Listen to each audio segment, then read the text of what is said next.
orang-orang saleh, orang-orang baik nanti akan masuk surga.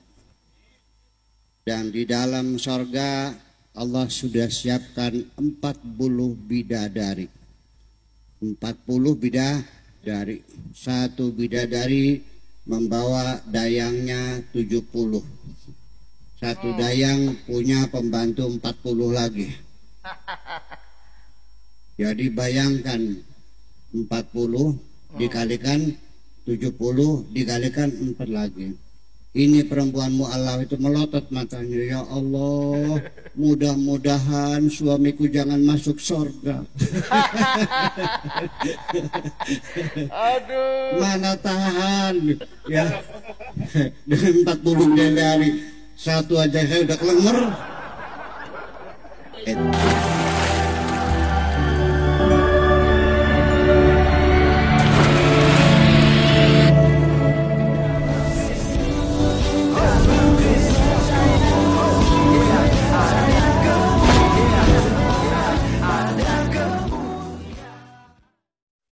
Salam Elechem Bisem Yeshua Hamasiah. Salam damai sejahtera dalam nama Tuhan Yesus Kristus untuk kita semua. Teman-teman sekalian, kali ini kita akan mendengarkan ceramah daripada Kiai Haji Buya Sakur Yasin, di mana teman-teman sekalian bicara masalah sorga. Dan tadi apa yang kalian dengarkan itu adalah suara daripada Kiai Haji Buya Sakur Yasin yang menjelaskan tentang orang-orang saleh yang akan masuk surga dan akan mendapatkan 40 bidadari, dan setiap bidadari itu punya dalang 70, dan setiap dalang itu lagi punya pembantu sebanyak 40. Dan teman-teman sekalian kalikan saja berapa, lebih 100 teman-teman sekalian ya. Jadi itu yang akan diberikan bagi orang-orang yang akan masuk surga, yang tentu matinya dalam Islam. Lalu bagaimana teman-teman sekalian ya penjelasan ini? Mari kita langsung saja dengar apa yang disampaikan oleh Kiai Haji Buya Sakur berikut ini. Saya awali dengan cerita. Ada seorang perempuan mu'allafah baru masuk Islam. Suaminya rajin membawa istri mu'allafah ini ke pengajian-pengajian setiap hari. Nah, di antara pengajian-pengajian itu ada seorang mubalignya yang bercerita bahwa orang-orang saleh, orang-orang baik nanti akan masuk surga. Dan di dalam surga Allah sudah siapkan 40 bidadari. 40 bidadari. Satu bidadari membawa dayangnya 70. Satu dayang punya pembantu 40 lagi. Jadi bayangkan 40 dikalikan 70 dikalikan 4 lagi. Ini perempuan mu'allaf itu melotot matanya. Ya Allah, mudah-mudahan suamiku jangan masuk surga. Aduh. Mana tahan ya. Dengan 40 bidadari satu aja saya udah kelenger. Itu. Jadi artinya bahwa surga tolong jangan diceritakan apa adanya seperti di dalam Al-Quran itu. Karena Al-Quran diturunkannya di negeri Arab. Artinya sesuai dengan imajinasi orang Arab. Jadi itu sangat kondisional sekali. Jadi kalau cerita surga, orang Indonesia bilang di sana banyak tarling, dah gitu. Ya pokoknya segala kenikmatan ada di sana. Jangan berceritakan bahwa di surga nanti di bawahnya banyak sungai-sungai mengalir. Yang biasa kita dengar tajri min tahtihal anharu khalidina fiha abada. Begitu orang Indramayu mendengar surga banyak sungai, meriang gini. Ya banjir mani sama kan. Itulah semacam itu. Kemudian juga ada cerita lagi. Seorang mubaligh di sana menceritakan bahwa orang-orang yang masuk surga itu wajahnya menjadi putih, wa tabyaddu wujuhuhum, dan orang yang masuk neraka wajahnya menjadi hitam, wa taswaddu wujuhuhum. Di situ ada orang Afrika tersinggung bukan main, dasar rasialis kemudian. Jadi itulah persoalannya. Jadi kita sendiri tidak jelas surga yang seperti apa. Itulah makanya saya dalam ceramah-ceramah jarang bercerita tentang surga. Pertama karena saya sendiri belum pernah masuk surga, dan juga belum tentu saya masuk surga. Wow. Wow, bayangkan ya. Oke, teman-teman sekalian, itulah kita sudah dengarkan. Dan teman-teman, saya percaya kalian juga akan ketawa terbahak-bahak seperti mereka dalam video tersebut. Mereka sendiri pun tertawa karena itu. Memang rasa lucu teman-teman sekalian. Tapi itulah kenyataan dalam ajaran itu. Makanya tadi Kiai Buya Sakur mengatakan, makanya jangan ceritakan surga sesuai dengan apa yang dituliskan oleh Al-Quran. Karena Al-Quran itu diturunkan kepada orang Arab dan tentu saja mereka berimajinasi seperti itu. Nah, teman-teman sekalian, ini hal yang sangat-sangat menarik untuk kita bahas.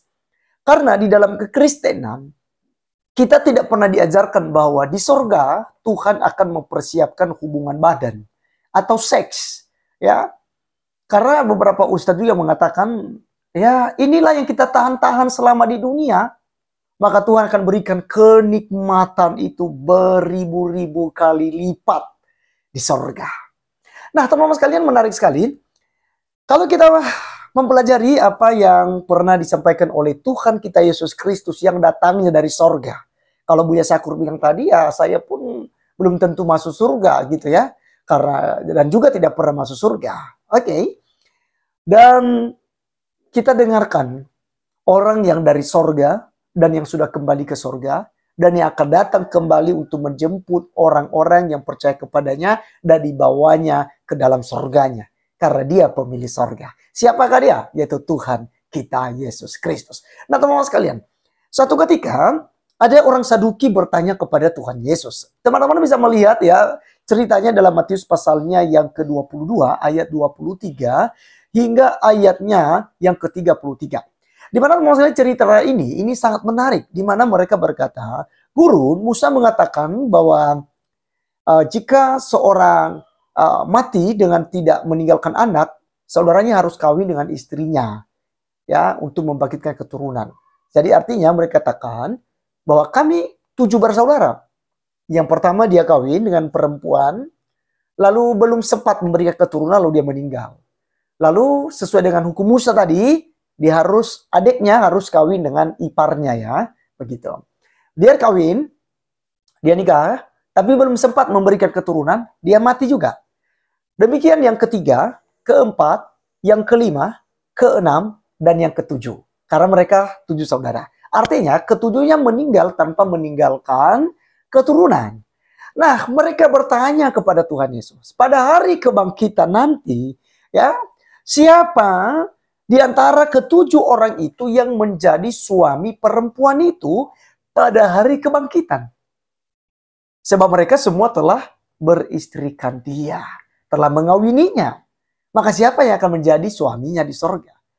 Lalu apa yang menjadi jawaban Yesus? Ini adalah jawaban yang sangat-sangat akurat dan sangat logika. Yesus katakan dalam ayat yang ke-29, Matius 22 ayat 29. Yesus menjawab mereka, kamu sesat, sebab kamu tidak mengerti kitab suci maupun kuasa Allah. Ini poinnya, ayat 30. Karena pada waktu kebangkitan, orang tidak kawin dan tidak dikawinkan, melainkan hidup seperti malaikat di sorga. Jadi teman-teman sekalian, Anda sebagai orang-orang Kristen yang percaya kepada Tuhan Yesus Kristus, Anda mati, Anda jangan menghayal kamu nanti dengan istrimu akan bisa wik-wik lagi di sorga gitu ya. Akan bisa ya sayang-sayang di sana. Itu tidak ada karena Anda tidak punya lagi nafsu. Anda tidak punya lagi hal-hal yang dunia. dan seks itu diciptakan ya dan dikhususkan untuk manusia. Mulai dari zaman Adam hingga sampai sekarang ini dan sampai pada akhirat. Jadi hanya selama kita ada di dunia itu kita bisa melakukan itu. Kenapa? Karena Tuhan menginginkan manusia itu beranak cucu. Nah pertanyaan saya, emang kamu pakai jenis kelamin apa untuk seks di sorga gitu? Ya, kan kita hidup dalam roh ya kan? Kita hidup dalam tubuh kemuliaan. Tidak lagi terkontaminasi seperti di dunia ini. Nah maka dalam hal ini teman-teman sekalian, ini kita perhatikan baik-baik. Apa yang telah diajarkan oleh Tuhan Yesus ini kepada saya dan teman-teman sekalian. Itu pengajaran kita.